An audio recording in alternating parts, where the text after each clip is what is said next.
जय मसीह की। प्रभु यीशु मसीह के अनुपम नाम में फिर से एक बार हमारे YouTube चैनल में आप सभी का स्वागत है। दुख भोग सप्ताह के दूसरे दिन फिर से एक बार प्रभु के संदेश को सुनने के लिए हम तैयार हैं। कल के दिन में प्रभु ने सहायता किया। प्रभु यीशु मसीह के उस विजयी प्रवेश के ऊपर 3 बातें हम मिलकर एक लघु संदेश के द्वारा सीख पाए, और आज वह दूसरा दिन है जिसे सोमवार या पवित्र सोमवार भी कहा जाता है। और इस दिन में फिर से प्रभु ने बहुत से कार्य किए, जैसे कि आप देख सकते हैं उन्होंने बच्चों के साथ मुलाकात की, उन्होंने उस अंजीर के वृक्ष को श्राप दिया और उसके बाद रात्रि अपना बैथनी में व्यतीत किया, और सबसे बड़ी बात जो आज के दिन में उन्होंने की वह है मंदिर की सफाई, और you can call it the cleansing of the temple. तो उस एक मुख्य घटना को लेकर के आज फिर से हम कम से कम 2 लेसन्स लेंगे, 2 पाठ को हम सीखेंगे, और मेरी आशा है, मेरी अपेक्षा है कि यह संदेश भी, यह लघु संदेश भी हम सब के लिए एक बड़ी आशीष का कारण रहेगा।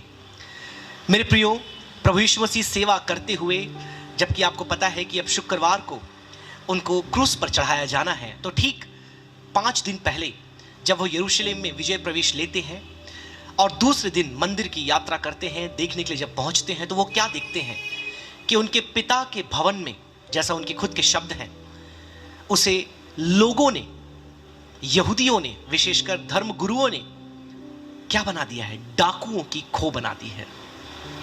एक ऐसा स्थान जिसे देख करके प्रभु यीशु मसीह व्याकुल हो गया, विचलित हो गया, वेदना से भर गया। वहां 2 प्रकार के लोग थे मेरे प्रियो, मैं आपको बताना चाहूंगा इस मंदिर की जब हम बात करें।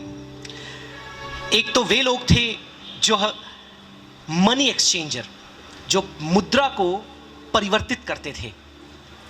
बाहर से कई अलग अलग देशों से लोग यात्रा करके वहां पर आते थे स्थानों से, और उनकी मुद्रा मंदिर में स्वीकार नहीं की जाती थी, इसलिए उन्हें मुद्रा को चेंज करना, परिवर्तित करना जरूरी होता था।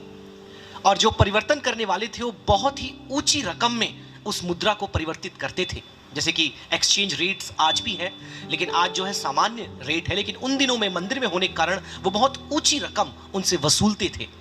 और दूसरे जो लोग थे वे थे महायाजक, जो उनके लाए हुए उस भेंट को, जैसे उदाहरण के लिए आप एक कबूतर वहां लेकर के गए, तो उस कबूतर को जब वो देखते थे उनमें कुछ खोट वो निकालते थे, कुछ गलती उसमें निकालते थे, और कहते थे कि यह जो बलिदान तुम लाए हो, चाहे वो कबूतर हो या मेमना हो या बकरा हो, वो उपयुक्त नहीं है, इसीलिए अब तुम्हें इसे छोड़ करके दूसरा पशु या पक्षी मंदिर से खरीदना होगा।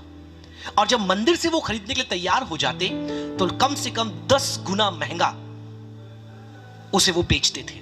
जो भी उसका दाम होगा बाहर मार्केट में, मंदिर के अंदर उसकी जो दाम होता था, जो रकम होता था, वो 10 गुना ज्यादा होता था। इस 2 तरीकों से वह परमेश्वर के भवन में ये सदूसी और जो फरीसी, विशेषकर जो धर्म गुरु थे, अगुवे थे, याजक थे, यहूदी लोग थे, व्यवसाय कर रहे थे। अब इससे पहले हम इसमें आगे बढ़े, मंदिर के एक संक्षिप्त इतिहास में आपको देना चाहता हूं प्रियो। मतलब प्रभु यीशु मसीह से लगभग 1000 वर्ष पूर्व सुलेमान राजा ने पहले मंदिर का निर्माण किया, बहुत ही भव्य, बहुत ही अद्भुत, जिसमें 5 आप देख सकते हैं आल्टर या वेदी हुआ करती थी। लेकिन यह मंदिर के बनने से पहले का यदि आप इतिहास देखें, परमेश्वर की जो उपस्थिति या परमेश्वर के आराधना का जो स्थान होता था वो वाचा का संदूक होता था, जिसको तंबू के अंदर रखा जाता था। और इसे आप मोबाइल टेंपल भी कह सकते हैं, क्योंकि जगह जगह इसे, जहां भी वे जाते थे, अपने साथ उसे ले करके जाते थे, और वहां तंबू लगा करके परमेश्वर के उस वाचा के संदूक को लगा करके वहां परमेश्वर की शकैना, उसकी हुजूरी उतरती थी और लोग वहां आराधना करते थे। तो अगर मंदिर का अर्थ हमको समझना है तो सबसे सरल भाषा में यदि मैं उसे परिभाषित करूं तो परमेश्वर की उपस्थिति या परमेश्वर से मुलाकात करने का एक स्थान, मंदिर का तात्पर्य। और अब जब पहला मंदिर का निर्माण हुआ, आप देखते हैं कुछ समय तक तो लोगों ने वहां पर आराधना की, लेकिन लगभग 600 बीसी में, आप फिर से एक बार देखते हैं 6th सेंचुरी बीसी में, नबूकदनेस्सर राजा, जो बेबीलोन का राजा था, उसने आक्रमण किया और लोगों को बंधुआ बनाकर ले गया, और फिर से वापस आता है 586 बीसी के ईसा पूर्व के आसपास, और पूर्णतः पूरे मंदिर को जलाकर खाक कर देता है, पूरा बर्बाद वो यरूशलेम को कर देता है। और जब यह तबाही बर्बादी होती है, आप देखते हैं परमेश्वर के लोग बंधुआई में अलग अलग स्थानों में पाए जाते हैं, लेकिन राजा साइरस, जिसे कुसरो भी आप कहते हैं, उसके समय पर अनुमति मिलती है कि यहूदी लोग जो बंधुआई में हैं वो जाकर के पुनः मंदिर के शहरपनाह का पुनः निर्माण करें और परमेश्वर की आराधना वह आरंभ करें। तो आप देखते हैं नेहमाया के समय पर, जरुब्बाबिल के समय पर, इन सारे समयों को आप पढ़ते हैं, वहां पर वापस आकर मंदिर का वो पुनः निर्माण करते हैं, जिसे हम दूसरा मंदिर कहते हैं, या the construction of the second temple. वहां पर दूसरा मंदिर तैयार होता है, फिर वहां से मंदिर में परमेश्वर की आराधना आरंभ की जाती है। इस प्रकार से आप देखते जाते हैं मंदिर का उस समय भी क्लेंजिंग किया गया, सफाई की गई। जब वह दूषित हुआ अन्य जातियों के द्वारा, खासतौर पर इन राजाओं के द्वारा, उसे शुद्ध किया गया। फिर से परमेश्वर की आराधना के लिए उसे पवित्र बनाया गया, जहां परमेश्वर के लोग उसकी उपासना कर पाए। फिर जब आप आगे बढ़ते हैं, अब वो समय आप पहुंचा है जब प्रभु यीशु मसीह का जन्म हुआ और उसकी सेवकाई आरंभ हुई। अब भी आप देखेंगे ये जो पूरे यहूदी लोग थे, अब वह रोमी साम्राज्य के अंदर थे, दूसरे के अधिपत्य में वो थे। अब भी आप देखते हैं जैसे ही प्रभु यीशु मसीह मंदिर में आता है, उसे फिर से वो दूषित दिखाई देता है, अपवित्र दिखाई देता है, तमाम प्रकार के धंधा व्यवसाय करने वालों से ग्रसित दिखाई देता है, और वह आवेश में आकर के, एक पवित्र आवेश, यह जो क्रोध था, पवित्र क्रोध था, परमेश्वर का पवित्र कोप था, उसके द्वारा वहां आकर के वह उन्हें भगा देता है। उनके मेज जिसमें मनी एक्सचेंज, पैसों का हेर फेर करते, उसे वो फेंक देता है, गिरा देता है, और सबको वहां से वो भगा देता है और बोलता है कि मेरे परमेश्वर के भवन जो है वह प्रार्थना का घर है, प्रार्थना का स्थान है, उसकी आराधना का स्थान है, जो तुम लोगों ने इसे एक बिजनेस का स्थान बना दिया है। और यदि इतिहासकार को आप देखें, विशेषकर जोसेफस को, तो वो बताते हैं कि सबसे बड़ा हाथ इन तमाम प्रकार के धंधों में, व्यवसाय में जिसका था, वो था हन्ना। एनस बोलते हैं अपन अंग्रेजी में। ये जो हन्ना था, और इसके 4 बेटे थे, और उसका एक दामाद था कैफा। हन्ना कैफा, आप गीतों में भी इन शब्दों को लेते हैं, बाइबल में इनका जिक्र किया गया, आप पढ़िएगा। तो जब ये 4 उसके बेटे हन्ना और उसका दामाद कैफा, ये लोग इस व्यवसाय के पीछे मुख्य कारक थे। इनके कारण ही इस प्रकार का एक गंदा व्यवसाय उस परमेश्वर के भवन में चलाया जा रहा था, जहां पर money exchangers and the sellers of animals and the birds were flourishing. मेरे प्रियो, आज भी जब हम देखते हैं, हमारे समय में मंदिर की सफाई होनी चाहिए, और ना केवल पहली शताब्दी में यीशु ने मंदिर की सफाई की या वहां से गंदगी को बाहर किया, लेकिन उसके बाद आप देखते हैं पूरे इतिहास भर में यही काम चलता रहा।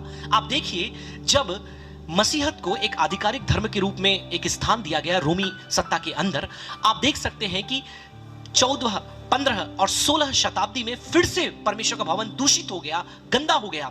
और अब चाहे आप विक्लिप की बात करें, आप चाहे नॉक्स की बात करें, आप चाहे आप टिंडेल की बात करें, या आप अंततः मार्टिन लूथर की बात करें, उस मंदिर की सफाई के लिए या मसीहत की सफाई के लिए उन्होंने बीड़ा उठाया, और उन्होंने सामने आकर के क्या किया, रोमन कैथोलिक चर्च के खिलाफ आंदोलन किया कि तुम परमेश्वर के भवन में क्या कर रहे हो, फिर से व्यवसाय कर रहे हो, फिर से धंधा कर रहे हो। वो धंधा क्या था? The business of indulgence. एक ऐसा व्यवसाय जहां पर लोगों को क्या दिया जा रहा था? डिस्काउंट दिया जा रहा था, छूट दी जा रही थी। किस लिए? परमेश्वर के स्वर्ग में प्रवेश करने के लिए, और लोगों से पैसे लेकर जो लोग मरे हुए हैं उनके प्राणों की मुक्ति के लिए, उनके आत्मा के उद्धार के लिए एक प्रावधान निकाला गया। किनके द्वारा? धर्म गुरुओं के द्वारा, धर्म के अगुओं के द्वारा। और thank God for Martin Luther, परमेश्वर धन्यवाद हो लूथर के लिए, जिनके द्वारा से कलीसिया को, मसीही लोगों को इस धंधे से आजाद किया गया। उसने 95 थीसिस, या कहें सरल भाषा में 95 प्रश्नों को लिखा कि आखिर क्यों कर हमें इस प्रकार से इंडल्जेंस या इस प्रकार से पैसों को देना जरूरी है, और ना केवल उद्धार के लिए पैसों को देना, वरन आपकी प्रार्थना को सुनने के लिए पैसों को देना, और ना केवल उसके लिए, वरन आपको अगर उस सेवकाई में यदि आपको अच्छा पोस्ट चाहिए, पदवी चाहिए, उसके लिए भी वो पैसा लेते थे, और पोजीशंस, पदवी वो बेचते थे। मतलब परमेश्वर के भवन के अंदर ये सारी बातें चल रही थी। और जब थोड़ा आप इतिहास में और आगे बढ़े, ये सब हुआ 16वीं शताब्दी में, जब मार्टिन लूथर ने लगभग 1517 के आसपास उसने 95 थीसिस लिखे, और फिर वो आंदोलन बढ़ा, और फिर आप देखते हैं प्रोटेस्टेंट फेथ वहां पर बढ़ा, और कई और कलीसियाएं वहां से निकली। लेकिन आज जब उस बड़े आंदोलन या एक सुधार कार्य के बाद आज 400-500 साल बाद हम बैठे हैं, फिर से कलीसिया के अंदर हम देखते हैं इसी प्रकार की धंधा और बिजनेस बढ़ चढ़कर पैर पसार रहा है। और ये क्या है?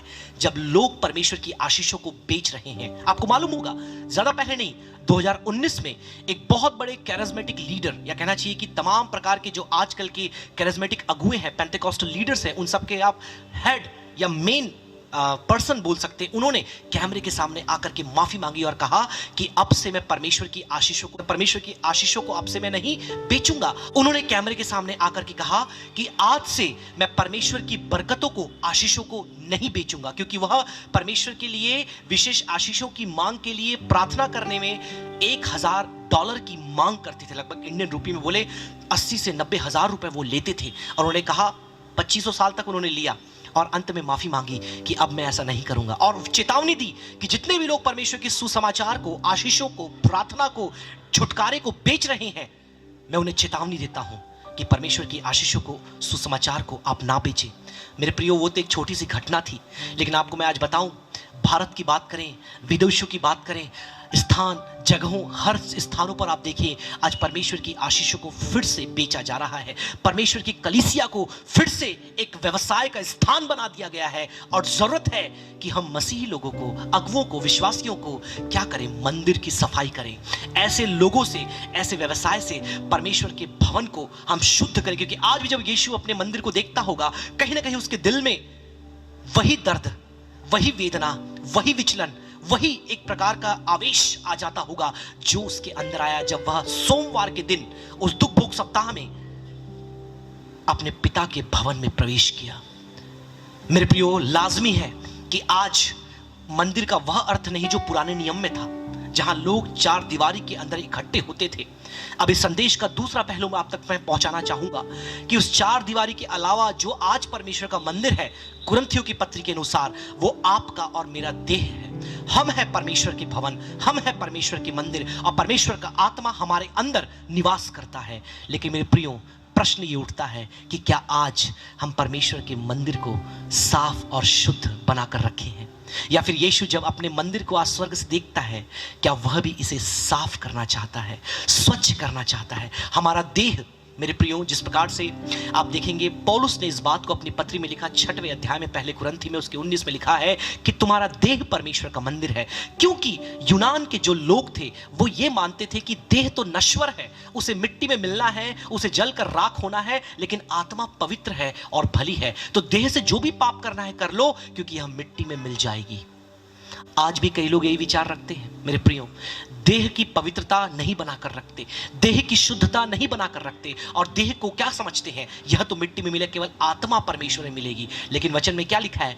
पौलुस पूरे 15 अध्याय को लेकर यह बताता है कि तुम्हारा देह क्या है? रूपांतरित होने वाला है। तुम एक महिमामय देह को, इस देह को महिमामय देह में परिणित होते हुए देखोगे। इसलिए अपने देह को, जो परमेश्वर का मंदिर है, पवित्र बना के रखो, क्योंकि जो भी तुम पाप करते हो अपने इन हाथों से, अपने इस देह से तुम वो पाप करते हो, उन पापों से अपने आप को बचा कर रखो, उन अशुद्धता के कामों से अपने आप को रोक कर रखो, और ना केवल अपने परमेश्वर के उस भवन को, उस कलीसिया को, उस मंदिर को शुद्ध रखो, लेकिन उस देह को जहां परमेश्वर का आत्मा निवास करता है, तुम उसे भी साफ और शुद्ध रखो। सारी मलिनता, सारी नापाकी, तमाम प्रकार की वो बातें जो आपको अशुद्ध बनाती है, परमेश्वर उससे घृणा करता है। और अपने आप को पवित्र रखें। उसका वो पवित्र आत्मा जो उसने हमें दिया है, उसका वो वचन जो उसने हमें दिया है, मेरे प्रियो, इनके द्वारा अपने आप को पवित्र बनाएं। तो दो बातें मैंने आप तक पहुंचाई मेरे प्रियो। मैंने कहा ये संदेश लघु रहेगा, ध्यान रखें।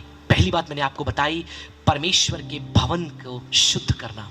जिस प्रकार से यीशु ने शुद्ध किया, आज मसीहत में, कलीसिया की चार दीवारी में ऐसे लोग हैं जो धंधा कर रहे हैं, जो व्यवसाय कर रहे हैं, जो साबुन, तेल और तब क्या क्या पता नहीं दुनिया भर की चीजें, पानी बेच रहे हैं, और लोगों के लिए विशेष प्रार्थना, छोटी प्रार्थना, बड़ी प्रार्थना, विशेष प्रार्थना। बहुत पहले मैंने एक आर्टिकल भी लिखा, business class prayer. Business class prayer मतलब वही प्रार्थना जो इलीट्स या पूंजीपति लोग अपने लिए करवा सकते हैं, आप और मैं नहीं करवा सकते, क्योंकि उनके लिए लाखों रुपए आपको देना पड़ता है। लेकिन मेरे प्रियो, परमेश्वर ने किसी भी आशीष के लिए हमसे पैसा नहीं मांगा। और जो ये धंधा कर रहे हैं, बिल्कुल हन्ना के समान, उन महायाजकों के समान, उसके बेटों के समान, उसके दामाद के समान, हम ऐसे लोगों को हमें चेतावनी देना है और सुधार करना है। और दूसरी बात, अपना ये जो देह है, जो परमेश्वर का मंदिर है, इसे हमें साफ रखना है। और वचन में जाने का समय नहीं है कि अपने दिमाग को कैसे शुद्ध रखे, वचन में जाने का समय नहीं अपने हाथों को कैसे शुद्ध रखे, वचन में जाने का समय नहीं और बताने का समय नहीं कि अपने होठों को हम कैसे शुद्ध रखें, और सबसे बढ़िया अपना मन,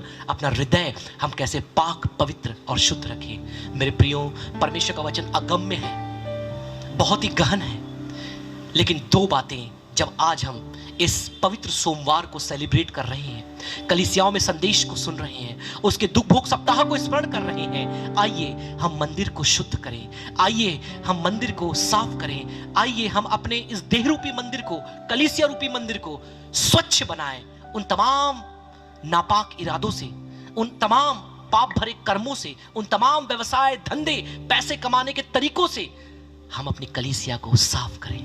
प्रभु इन वचनों के द्वारा आपको बहुतायत से आशीष देने पाए। फिर से एक बार मैं आपका धन्यवाद करूंगा आपके बहुमूल्य समय के लिए जो आपने निकाला। कल फिर से हमारे साथ जुड़े मंगलवार के संदेश के लिए। May God bless you all. Praise the Lord.